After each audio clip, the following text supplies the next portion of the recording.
Good morning, students. Today we will read poem.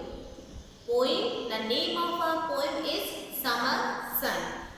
Summer Sun. Okay. In English first. So first you open English first book, page number 45. Page number 45. Summer Sun. Written by Robert Louis Stevenson. Okay, first I will tell you something about the poem. Okay, first हम इस poem में क्या है उसके बारे में पहले बताऊंगी. देखो बच्चों, इस पोएम में दे रखा है ये जो सूर्य है. ओके, ये जो सूर्य है ये कहीं भी पहुंच जाता है. ओके, हम इस पर किसी भी तरह की कोई बाउंडेशन नहीं लगा सकते. मीन्स कहीं पर कोई छोटा सा होल होता है या कोई छेद होता है तो उस छेद में से भी, उस होल में से भी इसकी रोशनी अंदर तक पहुंच जाती है.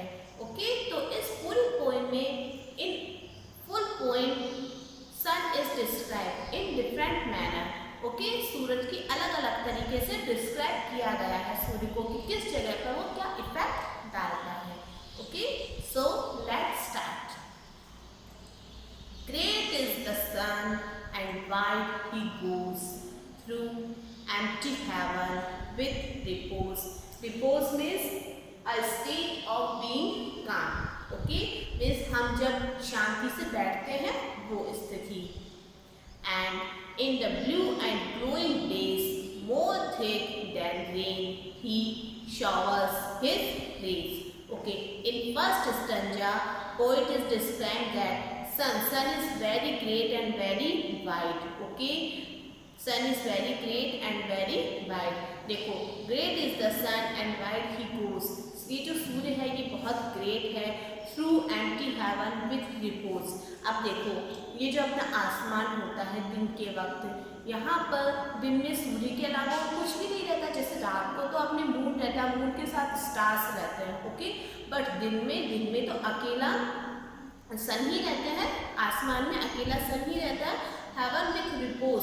तो ऐसा लग रहा है कि ये जो दिन का टाइम है, इस वक्त जो सूर्य आकाश में चमक रहा है, ऐसा लग रहा है बहुत शांति से है वो, बहुत शांति से है वो. And in the blue and glowing days, और जैसे जैसे दिन बढ़ता है, मीन्स जैसे अपने सुबह की जो धूप होती है वो थोड़ी हल्की होती है, फिर जैसे जैसे टाइम निकलता है 10 बजते हैं, 11 o'clock, 12 o'clock, फिर धूप थोड़ी थोड़ी तेज होती जाती है. तो जैसे जैसे दिन बढ़ता है, मोर थिक देन रेन ही शॉवर्स हिज रेज.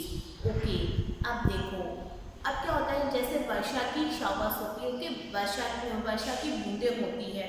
एक तरह से वो शावर्स ही होते हैं, शावर्स ही होते हैं. तो वो जो शावर है, वर्षा का जो शावर है, उससे मोटी किरणें इसकी है. किसकी? अपने सूर्य की.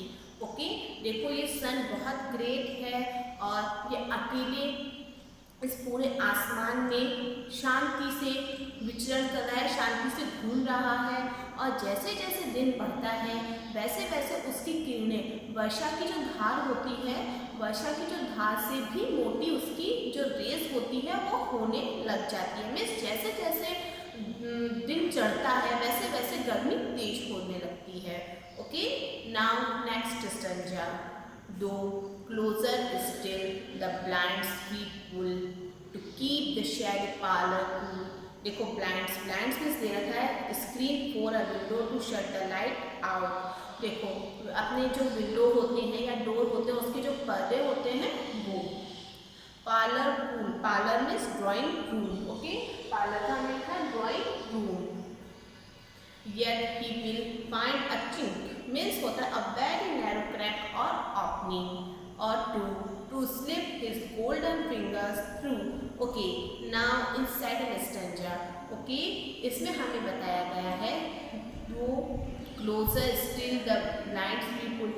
जैसे जैसे दिन चढ़ता है, जैसे जैसे सूर्य की गर्मी तेज होती जाती है, तो हम क्या करते हैं कि हमारे रूम तक या हमारे घरों तक सूर्य की रोशनी ना आ पाए, इसलिए हम खिड़की दरवाजे पर कर्टेन लगा लेते हैं. ठीक है, तो जैसे हम कर्टेन लगाते हैं to keep the shady parlour cool, हमारे जो ड्राइंग रूम है या अदर जो भी रूम है उनको कूल रखने के लिए या उनको ठंडे बनाए रखने के लिए. Yet he will find a chick or two. But फिर भी क्या होता है, ये जो सूर्य की जो किरण होती है ये कहीं ना कहीं से एक नैरो होल मीन्स एक छोटा सा छेद ढूंढ ही लेती है। किस चीज के लिए? तो slip his golden fingers through. देखो अपनी यहाँ पर सूर्य को एक तरीके से मानव का रूप दिया गया है। अपन किसी भी वस्तु को मानव का रूप देते हैं तो इसमें इसको अपन बोलते हैं पर्सोनिफिकेशन। क्या बोलते हैं? पर्सोनिफिकेशन। ओके, तो सूर्य को to slip his golden fingers through means कहीं ना कहीं से ये जो सूर्य है ये अपनी फिंगर्स किसको कहा गया? रेस को। कहीं ना कहीं से कोई होल ढूंढ ही लेता है जहाँ से उसकी जो रेस है वो हमारे रूम तक या हमारे घर के अंदर तक आ सके। हम भले खिड़की दरवाजे बंद कर लेते हैं, हम कर्टेन लगा लेते हैं, हमारे की रूम कूल रहे, ठंडे रहे, बट उसके बावजूद भी कहीं ना कहीं एक छोटा सा छेद होता है या कोई दरार होती है, उसमें से भी ये जो सूर्य है इसकी जो रेस है वो हमारे घर के अंदर तक या हमारे रूम तक आ जाती है। Now third stanza. The dusty attic spider clad, he through the keyhole make glade, and through the broken edge of tiles into the ladder he loft smile. Okay, now in third stanza, poet is describing about a storeroom. Okay, in third stanza में ये जो अपने poet है ये किसका describe कर रहा है? स्टोर रूम का। किसका? स्टोर रूम का। The dusted attic spider clad. देखो spider clad means full of spider. He through the keyhole make glade. अब देखो क्या होता है, मोस्टली जैसे अपने घर में जो स्टोर रूम होता है वो डस्टी एरिया होता है। ओके, वहाँ पर हम जो हमारी यूजलेस थिंग्स होती है we put in store room. Okay, the useless things of a house we put in store room. तो यूजलेस थिंग है तो हम उनको बहुत कम उनकी सार संभाल करते हैं, तो वहाँ पे क्या होता है धूल मिट्टी हो जाती है। धूल मिट्टी होती है तो मकड़ी अपने जाले बना लेती है। तो अब स्टोर रूम में भी क्या होता है कि वहाँ पर वो स्टोर रूम जो मकड़ियों से भरा हुआ है, ओके, वो स्टोर रूम जो स्पाइडर से भरा हुआ है, he through the keyhole make glade. तो वहाँ पर भी सूर्य क्या करता है? अपनी किरण पहुँचा देता है। कैसे? जैसे दरवाजा होता है, ओके, जो डोर होता है उसमें अपन की जो की लगाते हैं तो उसका जो छेद होता है ना, उसका जो होल होता है, उस होल में से भी ये अपनी जो रे है वो अंदर तक पहुंचा देता है। और इससे क्या होती है, ये जो मकड़ियाँ होती है जो बिल्कुल अंधेरे में एक जो ग्लूमी एटमॉस्फेयर में रहने की आदि हो चुकी है मेक ग्लेड, उनको बहुत ज़्यादा खुशी मिलती है इस चीज़ से कि हाँ हमें भी अब उजाला मिला है। And through the broken edges of tiles into the ladder he loft smiled। और उसके बाद क्या होता है, ये जो अपने चारागाह होते हैं, मीडोज होते हैं, ये जो चारागाह होते हैं यहाँ के end through the broken edges of tiles, और ये जो टूटी हुई टाइल्स होती है उसके थ्रू भी ये जो सूर्य है अपनी रोशनी अंदर पहुंचा देता है। स्टोर रूम में मीडोज मीन्स चारागाह में ये अपनी रोशनी पहुंचा देता है। Okay, our 3 stanzas has finished. Now turn your page. Fourth stanza. Meantime his golden face around he bears means shows, okay, to all the golden around and sheds a warm and glittering look among the ivies in most nook। Okay, अब देखो ये जो सूर्य है, सूर्य संसार के हर कोने को क्या कर रहा है? प्रकाशमान कर रहा है। मीन्स हर कोने में सूर्य की रोशनी है। Mean time is golden face round. अब क्या होता है, जैसे जैसे दिन चढ़ता है सूर्य जैसे इधर उदय होता है तो थोड़ा थोड़ा घूम के इधर आता है, ठीक है, तो अब वो इस तरीके से राउंड कर रहा है। He bears to all the garden round. तो अब क्या हो रहा है, उसकी जो रेस है, किसकी रेस? सूर्य की जो रेस है वो पूरे गार्डन में फैल रही है। And shades a warm and glittering look. अब क्या होता है, सूर्य की जो किरण होती है वो किसी फूल पर या किसी पत्ती पर या किसी भी वस्तु पर पड़ती है तो उसमें एक शाइन आ जाती है ना, उसमें एक शाइन आ जाती है। तो सूर्य की ये जो किरण है, सूर्य की जो रेस है, इससे संसार का हर या जगमगा रहा है।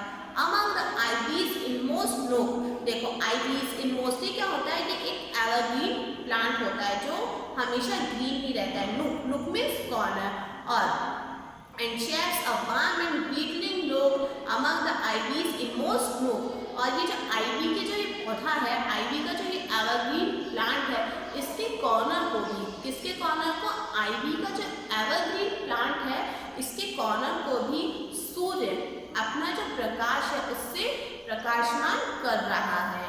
Okay, now fifth stanza and this is the last stanza of our poem. Now in this stanza sun is setting. Okay, अब देखो सूर्य जब उदय होता है तब तक के 4 स्टैंजा। अब जब सूर्य सेट होता है, ओके, जब सनसेट होता है तो क्या क्या होता है, तब कैसा एटमॉस्फेयर हो जाता है, इस स्टैंजा में हमें बताया गया है। Above the hills, along the blue, round the bright air with footing true. अब देखो, to please the child, to paint the rose, the gardener of the world he goes. देखो इस स्टैंजा में जो सूर्य है वो धीरे धीरे अस्त हो रहा है, ओके, धीरे धीरे सनसेट हो रहा है, उसके बारे में। Above the hills, along the blue, round the bright air with footing true. अब देखो ये जो अपना सूर्य है हिल्स के ऊपर भी अपनी रोशनी देता है, along the blue, और ये जो आसमान है हमारा, ये जो आसमान है इसकी रोशनी से ये भी हमें ब्लू दिखाई देता है। round the bright air with footing true, और ऐसा लगता है कि इसने अपने पैर बहुत अच्छे से कहाँ पर, आसमान में जमा रखे हैं, जो ऐसा लगता है बिल्कुल स्थिर है। To please the child, to paint the rose.